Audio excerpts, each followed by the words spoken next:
একদিন বল্টুকে ধমক দিয়ে বললেন শিক্ষিকা, এই ক্লাসে ঘুমাচ্ছ কেন? বল্টু বলল, ম্যাডাম আপনার কণ্ঠস্বর এতই মধুর, শুনলেই আমার ঘুম আসে।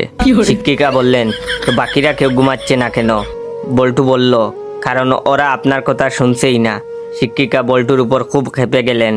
হাতের স্কেলটা বল্টুর দিকে ইঙ্গিত করে বললেন, এই স্কেলের এক প্রান্তে একটা গর্দভ দাঁড়িয়ে আছে। বল্টু বলল, কোন প্রান্তে ম্যাডাম? এই প্রান্তে না ওই প্রান্তে? ম্যাডাম তো রেগে পুরাই আগুন।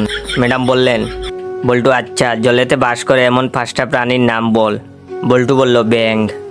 শিক্ষিকা বলল, আর বাকি 4টা? বল্টু আবারও বলল, ব্যাঙের মা, বাবা, বোন আর প্রেমিকা। শিক্ষিকা বললেন, আচ্ছা তুই বড় হয়ে কি হবি বলতো? বল্টু খুব লাজুকভাবে বলল, আমি বড় হয়ে গোয়েন্দা হব। শিক্ষিকা চমকে উঠলেন আর বললেন, কি তুই গোয়েন্দা হবি?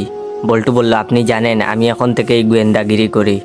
শিক্ষিকা বললেন, থাক, কার উপর গোয়েন্দাগিরি করিস শুনি? বল্টু বলল, কেন, মা বাবার উপর। শিক্ষিকা আবারও চমকে উঠে বললেন, মানে? বল্টু বলল, হ্যাঁ, মা বাবা ঘুমিয়ে পড়ে আর আমি জেগে থাকি। শিক্ষিকা বললেন, কেন? বল্টু বলল, একদিন ঘুমিয়েছিলাম, কেস খতম, অর্ধেক সম্পত্তির হাত ছাড়া। শিক্ষিকা বললেন, কেন, কিভাবে?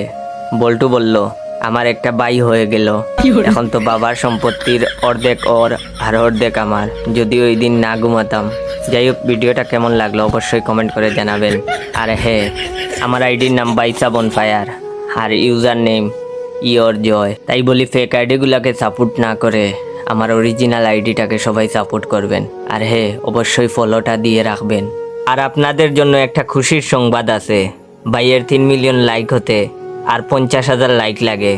তাই আমি চাচ্ছি এই ভিডিওতে আপনারা 50,000 লাইক কমপ্লিট করে দিয়ে ভাইয়ের 3 মিলিয়ন লাইক কমপ্লিট করে দিবেন।